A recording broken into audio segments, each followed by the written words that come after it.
Les perles et leur signification, on en parlait donc le week-end dernier, bien sûr. Allez, on va faire peut-être un petit récap, un petit résumé. Voilà. Bonjour Steve, bonjour chers téléspectateurs.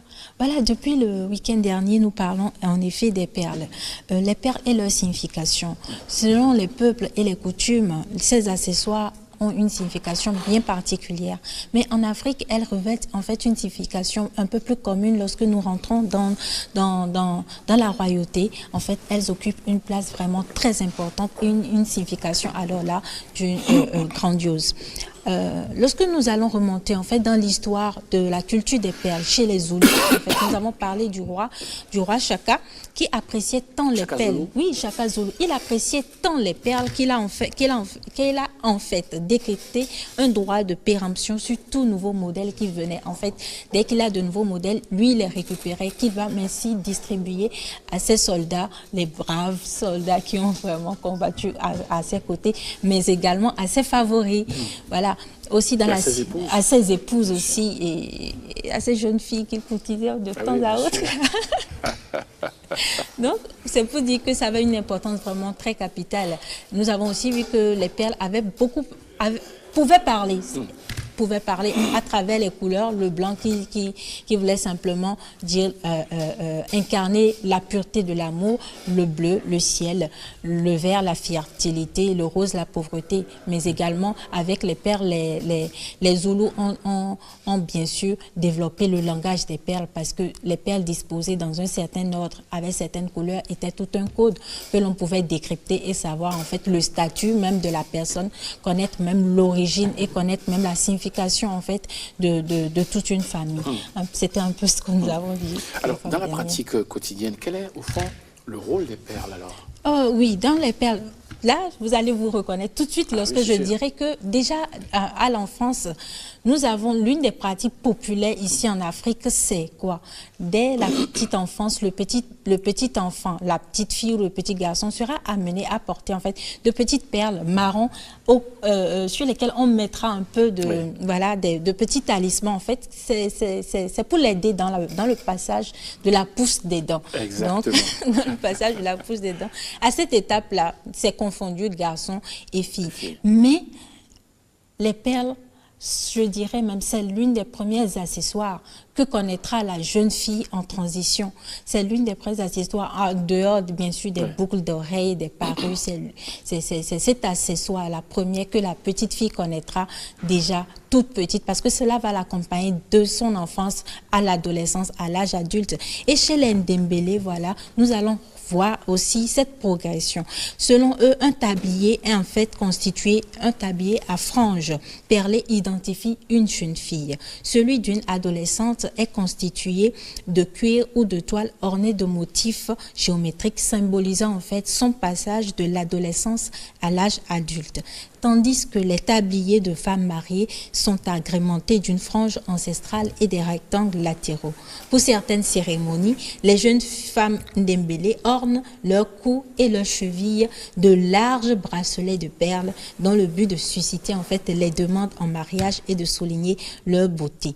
Pour le mariage, la jeune mariée porte un tablier rituel à 5 doigts, caractéristique en fait de cette culture, et une cape entièrement recouverte de perles, ainsi qu'un voile de perles qui traîne jusqu'au sol.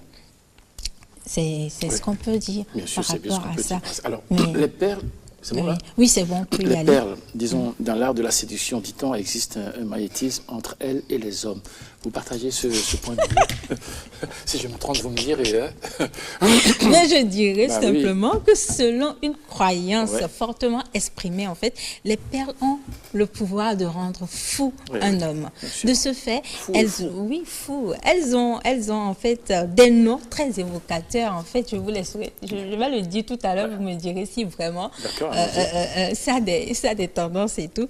Elles ont des noms vraiment très évocateurs et se déclinent en divers modèles. C'est ainsi que l'on trouvera au Bénin des perles dénommées Djenana, des perles qui s'illuminent en fait dans le noir. Ça c'est légendaire. Ça c'est légendaire. Même dans le noir, tu reconnais ta femme. Bien sûr. Ou encore retention. Alors là, c'est plus érotique. Oui. Bien sûr. Oui, donc lorsque nous allons un peu aller en profondeur, nous allons voir au Sénégal par exemple. Surtout, c'est un pays de perles. Ah là là, c'est les meilleures perles nous viennent de là-bas. Et j'ai même rencontré une dame la fois dernière qui m'a fait toute une déclinaison de perles, que ce soit des perles... voilà, vous savez qu'il avait des perles parfumées? Bien sûr. Il a des perles parfumées. Il y en a de lumineux, dans la nuit, dans l'obscurité, dans ça brille. Oui, ça brille, ça brille. Il y en a de toutes sortes. Ah, il y en a même qui chantent. Ah, mais Steve, vous avez fini ma chronique. Il y en a même qui chantent, bien sûr, qui jouent de la musique. Effectivement, par rapport au tintillement de ces perles-là, certains diront que les hommes surtout diront que en fait le son de ces perles-là, à les entendre vraiment, ça les plonge déjà dans cette imagination-là. Oui, ça monte leur libido. On imagine déjà la cambure de la femme et tout. Donc, vous dites que en fait c'est cet accessoire-là qui ne manque jamais dans toute. Voilà, c'est un peu comme à l'Occident. Chez eux, c'est beaucoup plus la lingerie. On joue beaucoup plus sur la lingerie. Ici, en Afrique, on jouera beaucoup plus sur les perles. Cet accessoire ne manque jamais dans le trousseau de la femme. Au Sénégal, on disait par exemple, nous avons ce qu'on appelle les djaldjal, qui sont de petits colliers portés en grand nombre sur les hanches. Les pémés, quant à lui, fait référence aux colliers phosphorescents. Comme chez nous ici, les fluorescent, c'est le mot que je cherchais tout à l'heure. Fluorescent. Djenana, appelé ici, le moro-moro est parfumé. Et il serait, dit-on, un afro. Enivré, c'est un aphrodisiaque. Et en fait, le ferle est fait en fait de grosses perles dont le frottement fait du bruit lorsque celle-ci porte et se déplace avec. Le bruit est bien sûr pensée et souhaitée volontairement puisqu'elle éveille la curiosité et appelle à l'imagination des hommes qui s'y trouvent dans les alentours, ces derniers d'ailleurs qui ne sont pas insensibles, diront certains. Entendre et apercevoir ces bijoux à la hanche, c'est imaginer en fait la cambure de la femme qui les porte, se représenter mentalement ses formes et par extension donner libre cours à ses fantasmes, Steve. Donc demain, je ne sais pas, demain nous pourrons continuer puis voir en fait, je vous propose de voir le magnétisme qui existe en fait entre l'homme et les perles, parce que nous disons que, oui, nous savons que nous vous laissons imaginer ces potentialités dans ce sens, mais madame, il ne s'agit pas que de vous. Les perles, c'est vrai, c'est l'affaire des femmes, mais nous sommes tentés de dire que c'est deux fois l'affaire des hommes.